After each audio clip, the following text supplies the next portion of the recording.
मैत्रिणीचा मुलगा 4 दिवसासाठी मनीषा काकूजवळ होता. अंघोळीला गेलं तर तो डोकावून बघायचा. त्याने तर 4 दिवस मनीषा काकूला, "तू एवढा लहान पण मोठ्या माणसासारखं वागतो." मनीषा काकू तर थक्कच झाली.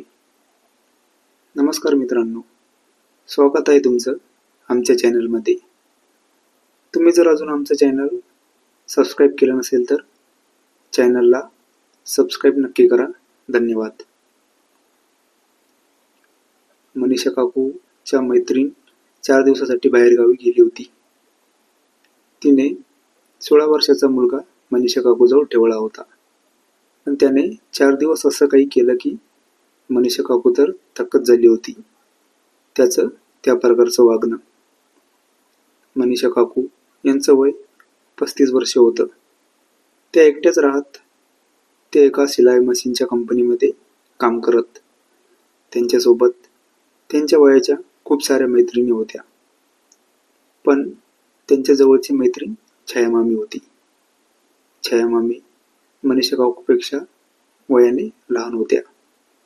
पण त्यांचा संसार चांगला होता. त्यांचा नवरा पण चांगली नोकरी करत आणि त्यांना एक 16 वर्षाचा मुलगा होता, कमलेश. मनीषा काकू तर एकटीच राहायची.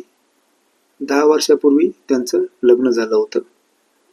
पण त्यांच्या नवऱ्याने अगोदरच्या प्रेयसीसोबत दुसरे लग्न केले. मनीषा काकूला ते सहन झाले नाही आणि त्या लगेच नवऱ्याला सोडून एकटं राहू लागल्या. थोड्याच दिवसांनी त्यांचा नवरा मनीषा काकूकडे आला.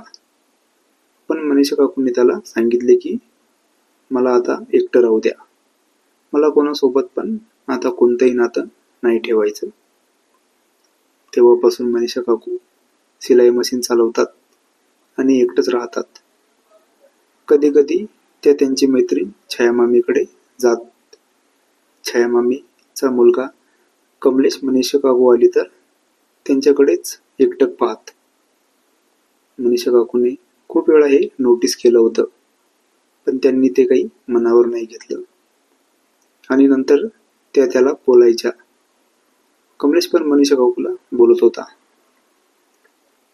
आता मनीषा काकू कमलेशच्या घरी आली तर कमलेश लगेच मनीषा काकूजवळ बसत आणि त्यांच्यासोबत गप्पा मारत होता. कमलेश कधी पण मोबाईलमध्येच असत. छायामामी एक दिवस मनीषा काकूकडे गेली. ती मनीषा काकूला म्हणाली, "मला 4 दिवसासाठी बाहेरगावी जायचं आहे, तर माझा मुलगा कमलेश तुझ्याजवळ राहू दे 4 दिवस." मनीषा काकू म्हणाल्या, "ठीक आहे, राहू दे 4 दिवस. 4 दिवस काय 10 दिवस राहू दे. तू जा आणि आरामात ये. मी आहे ना, राहू दे कमलेशला माझ्याजवळ." कमलेश आता मनीषा काकूच्या घरी आला. तो जसा मनीषा काकूच्या घरी आला तो लगेच काहीतरी वेगळं वागू लागला. मनीषा काकू घरी एकटीच राहत असल्याने त्या आंघोळीला गेल्यावर बाथरूमचा दरवाजा बंद करत नसे. त्यांना तशी सवय लागली होती. कारण घरामध्ये तर त्यांच्याशिवाय दुसरं कोणी राहत नव्हतं. मनीषा काकू रोजच्या सवयीनुसार बाथरूममध्ये अंघोळीला गेल्या होत्या. त्या तर अंघोळीमध्ये व्यस्त होत्या. थोड्या वेळाने त्यांनी समोर बघितले तर समोर कमलेश उभा होता. त्यांनी कमलेशला बघून लगेच दरवाजा बंद केला. कमलेश अजून पण तिथेच उभा होता. मनीषा काकूने नंतर दरवाजा उघडला. त्या कमलेशला म्हणाल्या, "काय आहे कमलेश, तू इथे का उभा आहे? मी अंघोळ करत होते ना, असं नाही यायचं." दुसऱ्या दिवशी पण कमलेश बाथरूमकडे डोकावून बघायचा. मनीषा काकूच्या लक्षात आलं कमलेशचं वागणं. त्यांना जरा विचित्र वाटू लागलं. किचनमध्ये मनीषा काकू काही काम करत असल्या तर कमलेश त्यांना दुरून बघत राहत होता. रात्री मनीषा काकू झोपेत असताना त्यांना काहीतरी वेगळंच वाटलं. त्यांनी बघितले कमलेश त्यांच्या बाजूला होता आणि त्यांनी कमलेशला असं बघितलं त्या तर थक्कच झाल्या. त्या तर कमलेशवर खूप रागावल्या. कमलेश सकाळी नाराज होऊन एका कोपऱ्यात बसला होता. मनीषा काकू कमलेश जवळ गेल्या आणि त्या कमलेशला म्हणाल्या, कमलेश, तू एवढा लहान आहे, पण तुझं वागणं एखाद्या मोठ्या माणसासारखं आहे. मला तर हे मुळीच पटणार नाही. तुला असं शोभतं का? मी तुझ्या आईपेक्षा वयाने मोठी आहे. कमलेश शांतपणे मनीषा काकूचं बोलणं ऐकत होता. 4 दिवस तर मनीषा काकू खूप परेशान झाल्या कमलेशच्या तशा वागणीमुळे. त्या कमलेशवर रागवायच्या, तरी पण कमलेशला काही फरक पडत नसे. आता 4 दिवस झाले होते. मनीषा काकूला आता कमलेशचं वागणं सहन होत नव्हतं. मनीषा काकू कमलेशला म्हणाली, कमलेश, येऊ दे आता छायाला. तुझं वागणं कसं होतं सर्व सांगते, आणि मला किती त्रास दिला तू ते सर्व सांगते आता. कमलेश पूर्णपणे घाबरला होता. कारण त्याचं असं आहे, त्याच्या आईला माहिती झालं तर काय होईल. त्याची आई तर स्वभावाने एकदम कडक होती. कमलेशला पण आता कळालं होतं की त्याचं वागणं खूप चुकीचं होतं. कमलेश मनीषा काकूला म्हणाला, मनीषा काकू, माझी चूक झाली. आता यापुढे मी कधीच असं नाही वागणार. मला माफ करा.